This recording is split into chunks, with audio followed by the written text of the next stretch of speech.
Good evening. Good evening.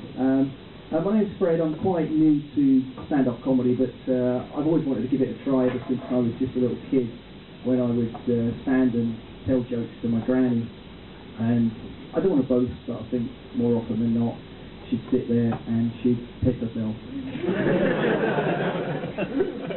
But she was supposed to be coming up to see me this week, but she hasn't been well. She was thrown out of her knitting group when they discovered that she'd been sharing needles.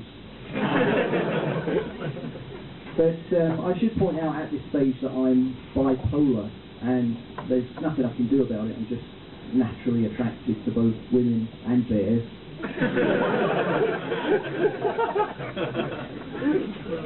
But I do like to think I'm politically correct. You know, I do think that's important. I was just outside a minute ago having an argument with a disabled man who had the cheek to try and park his car in an able-bodied parking space. But I was shocked to hear that there was a politically incorrect comment made on that Strictly Come Dancing show by someone other than Bruce Forsyth. But Bruce did come back and he did defend the show. He said, and I quote, "We're not politically incorrect on this show." And I've got the full backing of the two puffs on the jury. But you might have seen me on the telly before. You may be familiar with a show called The Secret Millionaire. The one I did was called The Secret Pauper. I went into a derelict community, told them I was going to invest millions of pounds in the area, before announcing, just kidding, I'm just kidding. I like to write. I'm currently writing a TV drama. It's about an aeroplane that crashes into a house and the survivors find themselves trapped in the attic. I'm going to call it Loft. Like I say, I'm new. But I think my all-time comedy hero would be Harry Enfield. I used to really love the randy old lady sketches where the old age pensioners would leap on the 18-year-old boys and scream, "Young man, at my age, at your age!" And American TV bought the idea. They made a whole series out of it. They renamed it Sex and the City.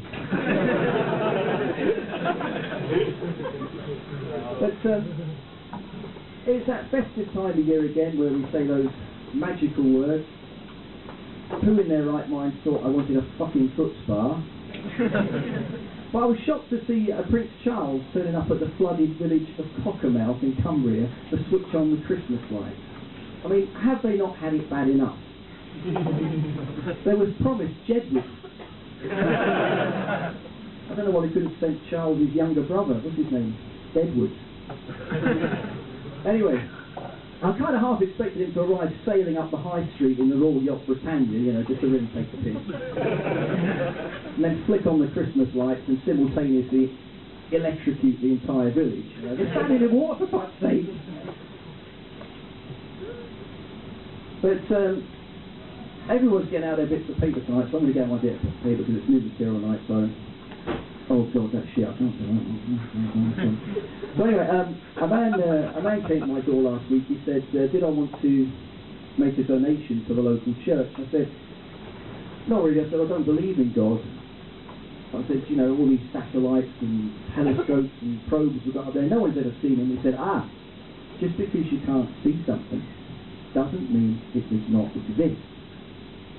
So I gave him an invisible £50 note. But I like to think that I'm kind of romantic, you know. But men and women have different ideas of romance. There's a Ronan Keating song that says, "You say it best when you say nothing at all." And now a woman will find that romantic, but a man can see through it. He's obviously telling her to shut the hell up. But I do remember an ex-girlfriend of mine telling me that she wanted me to treat her like a princess. So I had her bumped off in a car accident. But I'm married now, you know, and for our wedding anniversary, for a present, my wife wanted me to buy something that all the young, trendy girls were wearing. So I got her one of those necklaces I saw advertised on the telly, and I think she likes it, you know. She's not too sure about the word gonorrhea.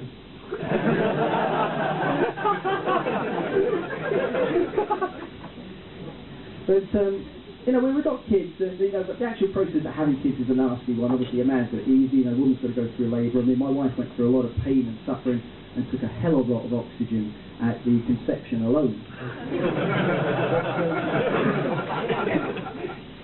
But entertaining the kids is a difficult thing. You know, you've got a bit of improv, right? Pick up a banana, stick it to your ear, a banana telephone, right? Now, every parent does this at some point, and it's obviously hilarious, but what most people don't realise is when you're yakking away on this banana phone, some 3,000 miles away in Africa, there's a gorilla going, "What?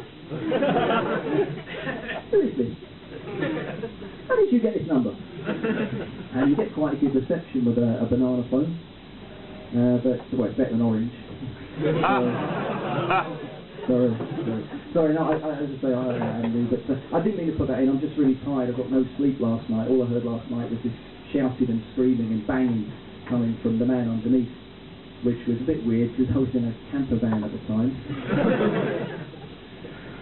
So yeah, kids like to play games, you know, and I'm rubbish at games. I played a game last week and I swallowed the dice.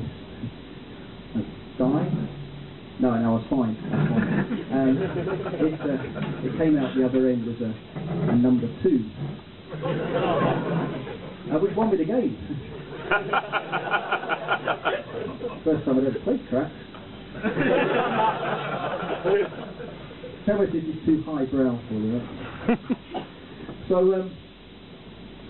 So yeah, kids, a bit of paper time. Oh God, I can't do that one either.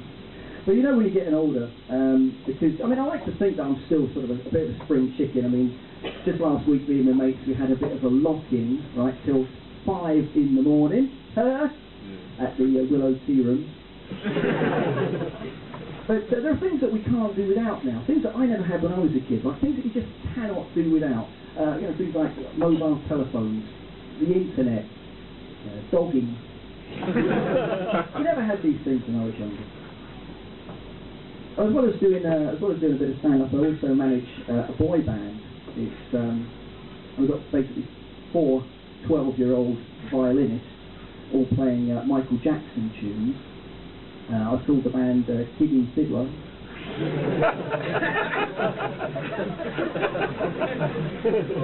Had to get a Michael Jackson thing, anyway. I went to the supermarket the other day, my local Sainsbury's, to do my weekly shop, and I saw there's a new slogan above the door. It said, "Try something new today." So I did. I went to Tesco's. And it was cheaper, so good advice. Good advice there. I like to kind of immerse myself in different cultures, and I went to the Notting Hill Carnival earlier this year, and there were some wonderful floats and costumes and bits and pieces, but there was a huge caterpillar coming towards me with a big painted face, and I thought, you know, someone's put a lot of work into that. But as it turned out, as it got nearer, it actually turned out to be Joanna Lumley being carried along by Tina Gerges. But they had this mime artist then. I'm afraid of mime artists, right? Because ever since I heard the news that Marcel Marceau, the world's most famous mime artist, had died, I've been having a reoccurring nightmare that he was buried alive.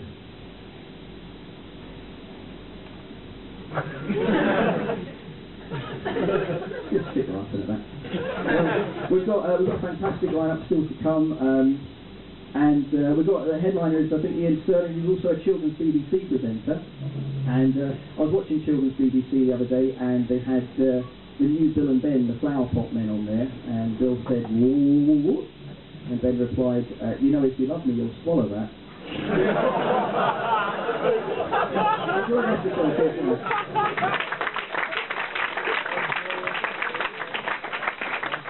Thank you.